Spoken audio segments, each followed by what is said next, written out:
Most of us know of 7 wonders of the modern world, but most of us are not aware that there's an 8th wonder that exists in and around us, only if we take notice.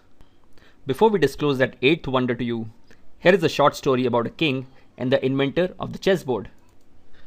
The game of chess, as you know, was invented in India. The legend goes that the inventor of the game was summoned by the king for a reward. Very humbly, he requested the king for rice grains. He asked for just 1 grain of rice to be put on the first block of the chessboard and then doubled the number of grains for every subsequent block. That meant putting 1 grain of rice on the first block of the chessboard, 2 grains on the second board, 4 grains on the third board, 8 grains on the fourth block, 16 grains on the fifth block, and so on. The king was surprised at such a small request and asked the chess inventor, "That's all you want?" The inventor said, "Yes, my lord. I just want the number of grains of rice that you would put on the 64th block of the chessboard." The king assumed that the number of grains of rice the inventor had asked for was very small, and so he readily agreed. However, when his ministers sat down to calculate the total number of rice grains required, they realized that they had been outwitted. How? Just try and calculate the number of rice grains on the 64th block of the chessboard and do it on an Excel sheet. You will be amazed at the answer. The number of grains will cover the entire land of India, half foot deep. Amazing, isn't it? But what are rice grains and chessboard to do with the 8th wonder of the world? A lot, we must say. When you apply the concept that the chess inventor used to outwit the king, it's called the power of compounding. And power of compounding is something which the famous scientist Albert Einstein called the 8th wonder of the world. Now, what exactly is compounding when it comes to money and investing? Let's understand this by an example. In school, you must have learned the simple concepts of simple interest and compound interest. Simple interest and compound interest.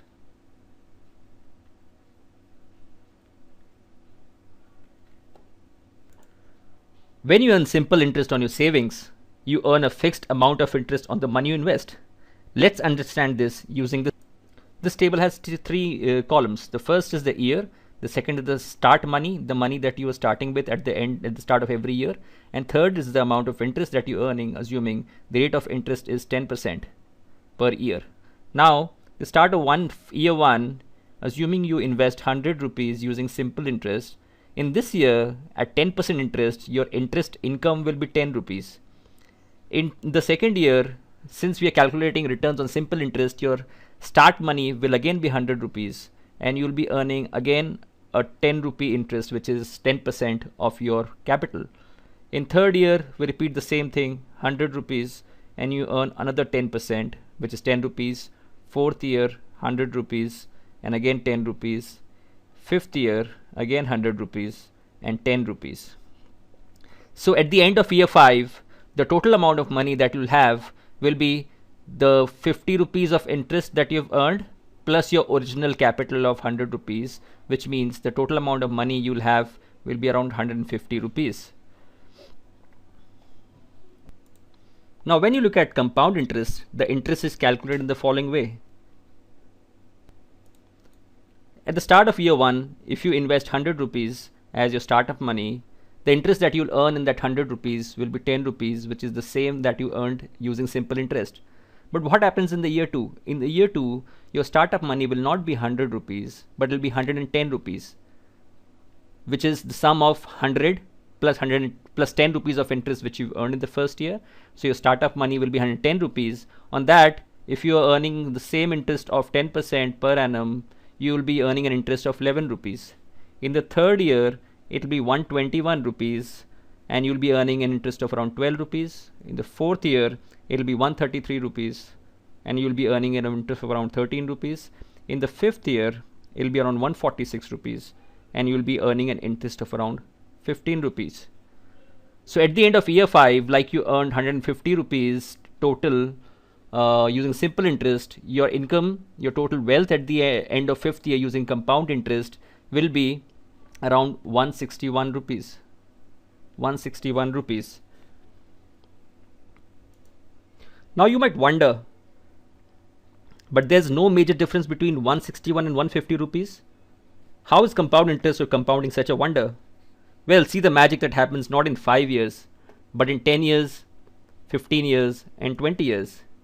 In 20 years, if you were to continue your money, growing your money using simple interest, in 20 years, that money, that 100 rupees, will become 300 rupees using the interest that you're earning plus the startup money will go to 300 rupees using simple interest, and using compound interest, it'll grow to, in 20 years, it'll grow to around 673 rupees.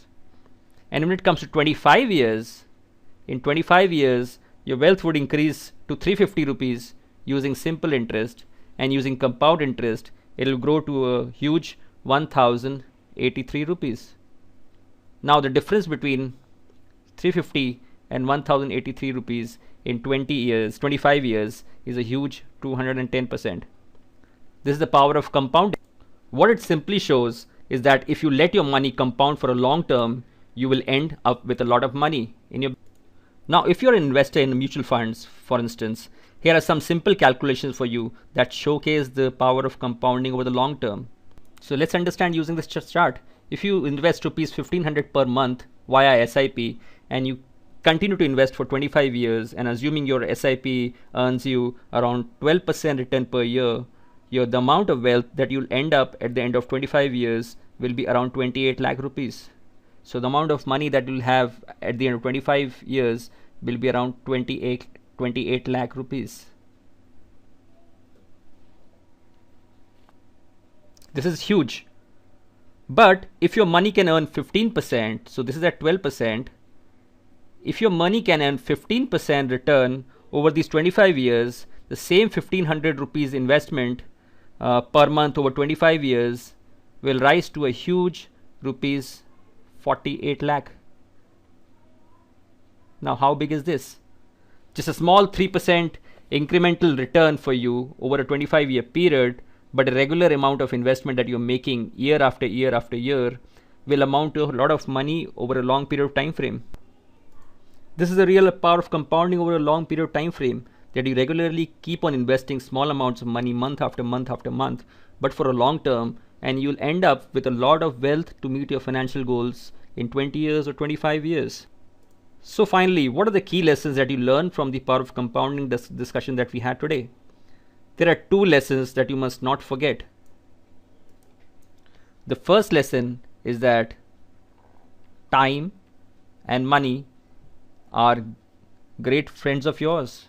So you have time, which is like a 20-25 year period, and money, which is the regular amount of savings that you're doing, the regular amount of investments that you are doing month after month after month for 20-25 years.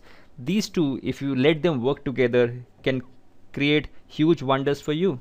As we saw in this chart above, the amount of money that you generate from regular investments over a long period of time can be really huge. And what's the second lesson? The second lesson is that even a marginally higher rate of return, so your marginally higher rate of return can create a huge difference.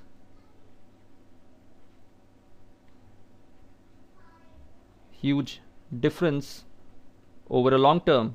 So we saw in this above example, at 12%, your money grew to 28 lakh rupees, 15% interest earned every year grew to 28 lakh rupees. At 15% return, your money grew to 48 lakh rupees.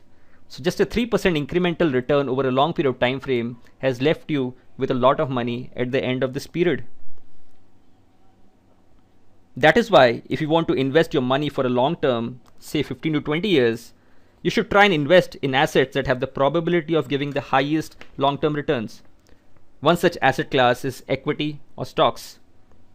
Instead of trading in and trading out of stocks and mutual funds, if you can keep investing with discipline over 15-20 years, you will end up with huge wealth. So the big idea of power of compounding, the big idea of power of compounding is that, one, you should keep investing, even if small sums of money, but keep investing, and for the long term. If you leave this money for the long term, if you leave your savings for the long term to grow, you can really do wonders for your wealth over long term, and that's the real power of compounding. And as you realize, it indeed, as Einstein said, is the eighth wonder of the world. Thank you.